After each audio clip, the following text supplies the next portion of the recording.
Hi, good morning everyone. Let me introduce myself. I am Sijo Achan. I belong to Kalyan West Marthoma Church, and right now I am serving at Srigarim and Mudurpara parishes. These two parishes belong to the Trivandrum Kollam diocese. Friends, it was indeed a very good opportunity for each one of us to get connected with the Word of God through the past 6 weeks with this medium. The biblical portion that we are going to meditate for today is taken from the Gospel according to Saint Matthew, chapter 22, verses 34 to 40. This text narrates the discourse, a conversation between Jesus and a lawyer who belonged to the Pharisaic community. While going through these passages, we can see that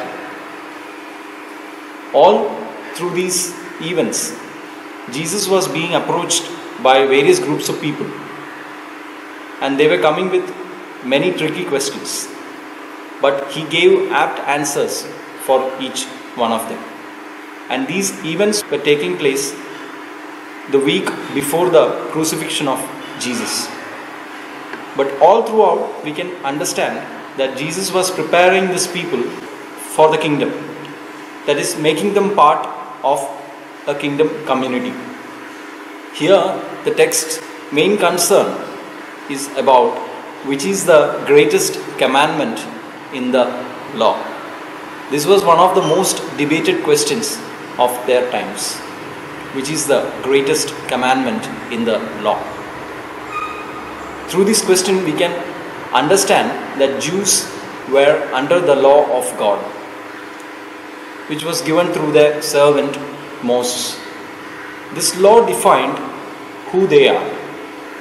It determined their spiritual life and also their civic life.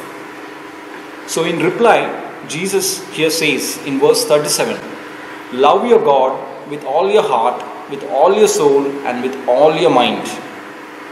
Here Jesus himself quotes from the well-known Shema teachings of the Old Testament times.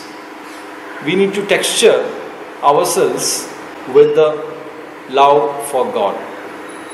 The word texture means the very peculiarities, the qualities, the characteristics, the substance, the very essence of a material. So here the phrase, the well-known phrase, "Love your God with all your heart, with all your soul, and with all your mind." It refers to we need to clothe ourselves with the love for God. In short, love for God should dwell in the whole of our being. Jewish community, they were so much immersed in the various rituals and practices that they forgot the very essence, the very meaning, the very substance of those rituals and practices. They were not ready to accept Christ as their promised Messiah. So here Jesus reminds them that know your God from the very bottom of your hearts. One of our prayers goes like this: "O Lord, your love has brought you down to us so that our death might be averted by your death." It's a very meaningful and a very powerful prayer. It says that God didn't hold back anything in giving to us, so we should not hold back in giving to Him.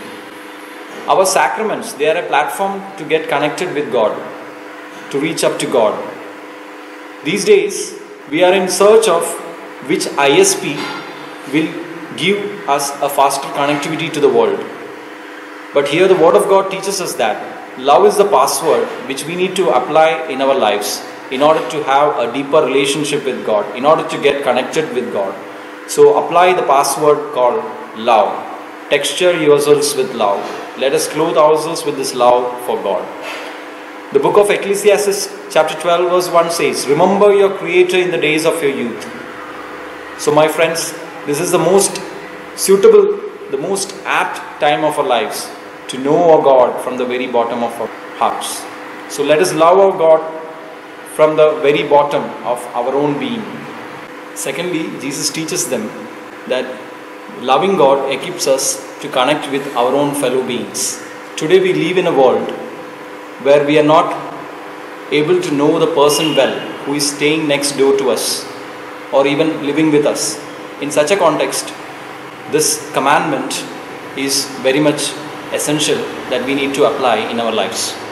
One of our Lenten prayers goes like this: the real Lent that Jesus has taught us is to love one another as ourselves.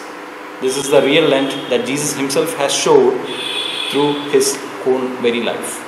So nothing should come as a hindrance in loving one another as ourselves. 1 John chapter 4 verses 20 and 21, it says that if someone says, I love God and hates his brother, he is a liar. For he who does not love his brother whom he has seen, how can he love God whom he has not seen? My friends, this is a very ponderable question. What we need to do today is to mold ourselves in this love. Let us wear the texture of love in our lives. By following this God-given commandment, we can save ourselves from the sin of being hypocrites. It was a lifetime practice for the Jews to study all the precepts of the Old Testament. So let us involve ourselves in a lifetime practice of texturing ourselves with love for one another in our hearts. The question that we need to ask ourselves today is that, do we love God so much that we would never hurt our neighbor, that we would never lie, cheat, covet or commit adultery against our neighbor? Let us keep God at the center of our hearts always. The Word of God teaches us that God is love, and He Himself is the source and giver of life. So where there is love, there is life. So let us live our life by possessing this most supreme spiritual gift of love, which God has poured into our hearts through the Holy Spirit. May the good Lord bless us all abundantly in the days ahead to come. Have a blessed day. Thank you.